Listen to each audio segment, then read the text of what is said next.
Hello chess friends and welcome to Zarov's chess channel and welcome to our French defense series.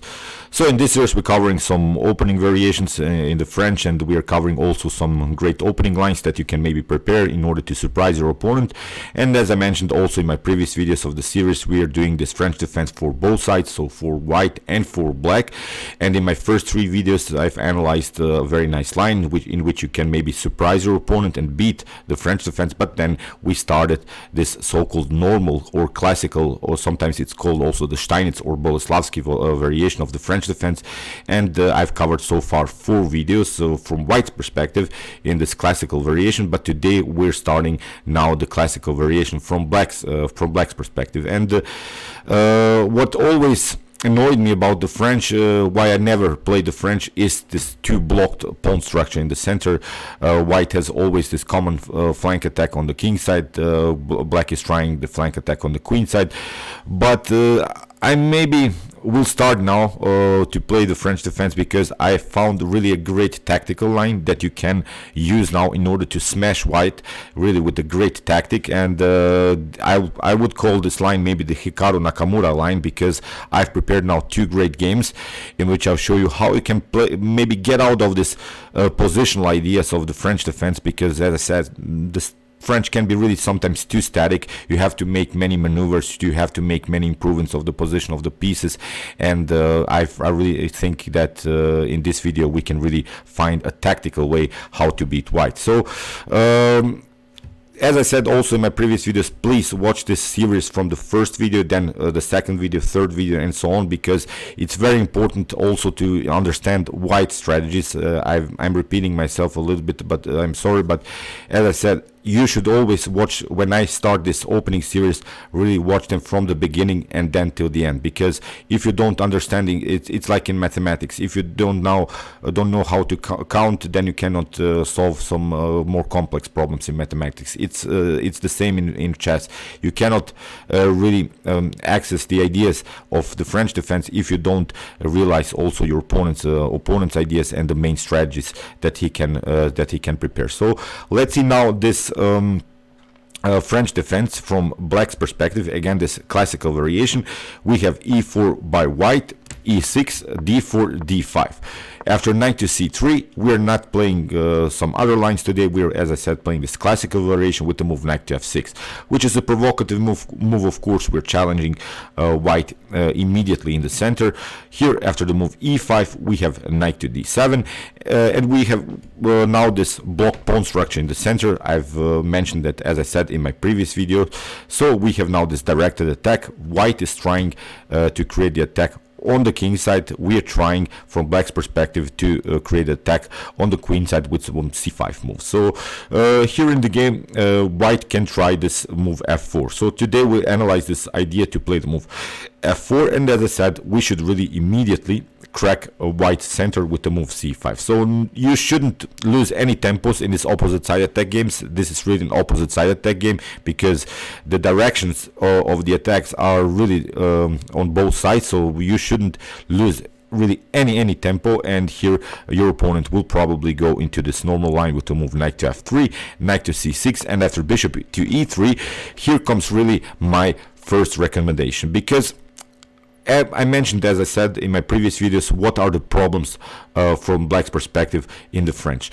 The main problem here is this bishop on c8. It's really blocked out. This knight's okay, this knight could get some kind of an improvement, but so far at least this knight on d7 is attacking the center of whites. Also this knight on c6 is attacking the center here on d4. The pawn is of course attacking here the pawn on d4, and this bishop has still a good activity, because if we take maybe the pawn on d4, still this bishop could have a great activity and can be developed. But the main problem, as I said, is the light square bishop, because it's really blocked out. First of all, by this pawn structure in the center, you see this e6 d5 is not allowing us to maybe activate the bishop somehow.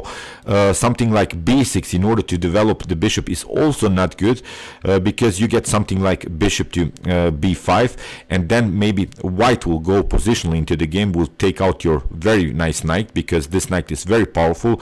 It attacks the center, and then you could face really a position positional pin here with the move bishop to b5.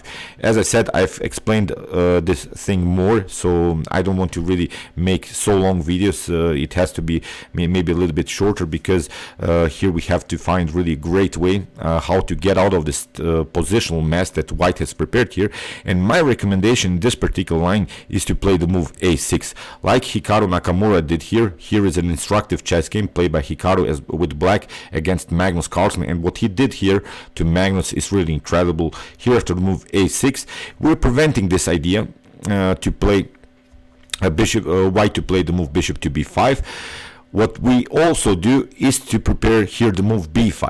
If white goes now maybe with the move a4 to maybe stop this a b5 move, then I think that white has made maybe a positional mistake, because what white wants to do is keep somehow this center blocked, is trying to get some kind of a blockade around the square d4. So a4 is okay, it's a prophylactic move, but we can go now maybe with our common idea with the move b6, and now we could develop finally the bishop on b7. But what you should never do in the French defense, please don't do that, I think you could have problems, is to make the move here, let's go back, maybe the move c4. Don't do that, because if you play the move c4, then you have taken all of the dynamics in the game, you have taken all of the dynamics in the center, you're not challenging anymore white center, and I think that now white has really a comfortable game, because now the position is really so blocked out that white will simply play the move g4, f5, he'll smash you here on the king side, because this e5 pawn is allowing him these ideas, because this e5 is supported, and you see it's supported by this pawn on d4. So we have to challenge really always this white advantage that white has. White has of course this very advanced e5 pawn, which is a little bit pushing us away. Of course, we're not breeding with our pieces like we would love to, and now we have to really keep a dynamic position here in the center. So here a6, as I said, very important move. Here b5 after queen to d2, b5, and now after a3, which Magnus Carlsen played in the game, preventing some maybe b4 ideas. Here is really a Hikaru Nakamura move. It's really a great move with which you really can surprise your opponent, and it's the move g5. This is, I think, the most aggressive way to go into the French. Now the game will not be static anymore, which I basically like. It's my style of playing. I really don't like so much, as I said, this blocked position. So when I saw the couple of games in this particular line, how great they were, I'm maybe considering now to play against maybe the French defense myself. Here after the move g5, white faces several problems. If white takes with the move f takes g5, then you don't have anymore the control of this e5 square, so we could simply take c takes d4, and then we could also take out this very important centralized knight. That's why in the game here Carlsen tried this move, f takes g5, but now you see Hikaru grabs simply this centralized pawn. After knight takes d4, we have knight takes e5, and suddenly white has lost the whole central control. So this g5 move you should really memorize, but it's only possible when your opponent plays the move a3. I think this is really playable. Here in the game Carlsen tried bishop to d3. Magnus would love now to give up maybe some bishops here, because this knight is very powerful here in the game. Bishop to b7 was played by Hikaru Nakamura. Although this bishop is now blocked out by its own pawn, but this is now suddenly a mobile pawn, because we have taken the whole center away from white. You see white doesn't have any more the pawns in the center.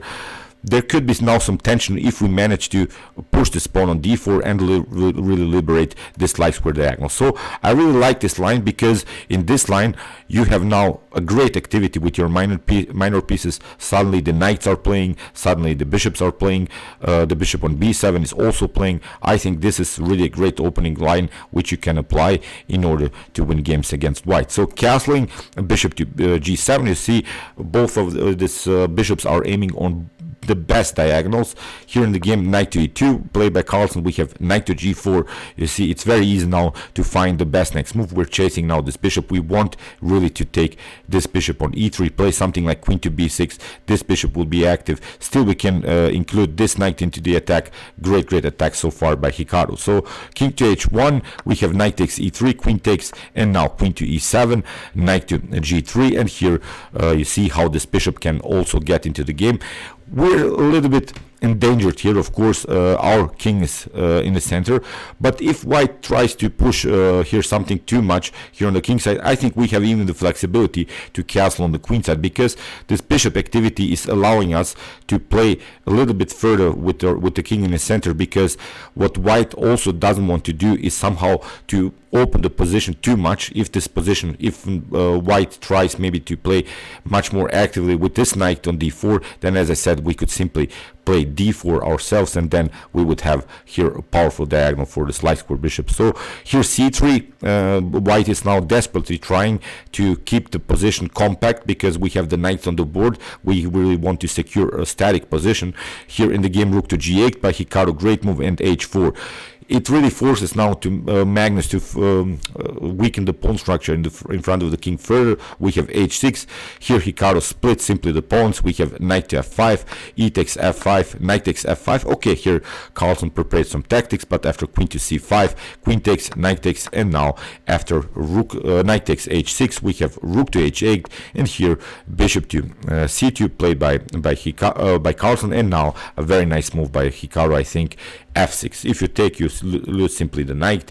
If you play a check, I don't think it's so dangerous, because we can simply escape with our king. We would simply go something like king to d7, then king to c7, even king to b6 is possible, because the queens are off the board. The king is not so endangered in the game. Rook to e1 was played, and now a very nice move, rook takes h6. After g takes h6, we have now a new position in which Hikaru has the bishop and the knight for a rook, but I think has a comfortable game, because as I said, still we can open this diagonal for the bishop. So far it's not possible because of the pin on the e file, but we can, as I said, hide with our king, simply attack these weaknesses. In the game, knight to e4 here played by Hikaru. If you take, for instance, bishop takes e4, then we could simply take d takes e4, and still these two centralized pawns are really unstoppable with the support of the bishop. Of course, it's a better position here for black. So in the game, king to g1 was played, king to e7. We have rook to f5, a very nice move here, rook to h8, simply attacking the pawns.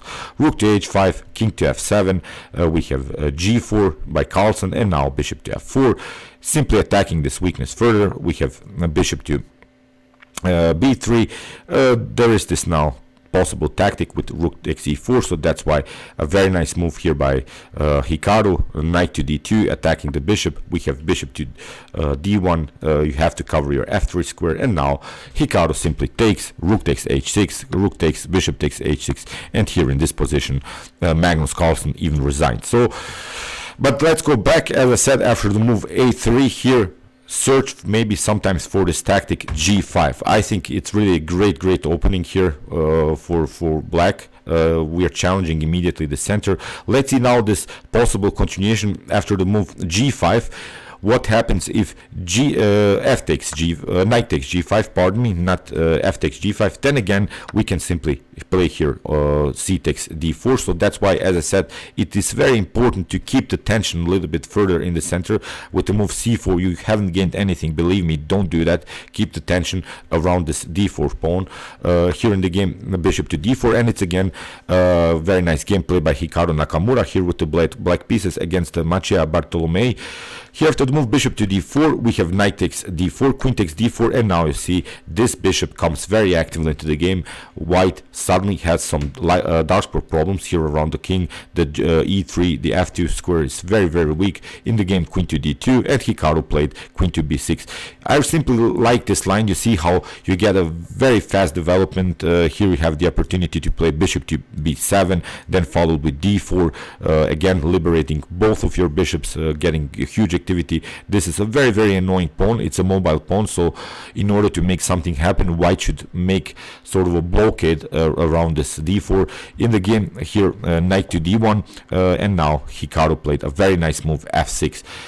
which is a common idea because we are not allowing, as I said, this space advantage that white has created. We want to, if the position allows it, sometimes it's not possible. For instance, you should take care first of your e6 pawn. Hikaru took care of it because he played the move queen to b6, but this e6 could be a problematic pawn in the continuation of the game, so be careful with this f6 move. First you should calculate, can I do that? If I can play the f6 move, do it, because now we have really taken all of the advantages that white has created here after e takes f6, knight takes f6, and now bishop to d3.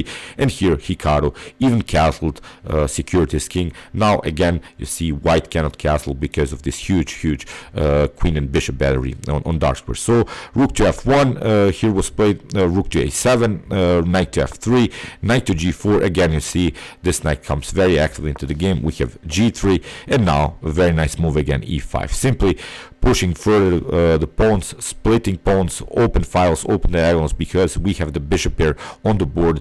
Now you see we have activated both of these bishops after e5, f takes e5, knight to e3, very nice move, knight takes, bishop takes, and now queen to g2. Now you see rook battery on the f file, great attacking formation here by Hikaru. g4, we have king to h8, simply hiding with our king, rook to d1, and now d4, cementing our knight, again with possibilities to play something like bishop to b7. So here white has to be careful. The king is stuck in the center, the bishops are attacking, great attacking formation by Hikaru. Knight to d2, we have bishop to f2, rook takes f2, rook takes f2, queen takes, and now after rook takes f2, basically this was game over. Still okay, white can prolong this game, but Hikaru won this game very easily. So let's go back. As I said, this is now our tactical line that you could prepare, simply deflecting this pawn from the center, or deflecting this knight from this defense of this d4. I think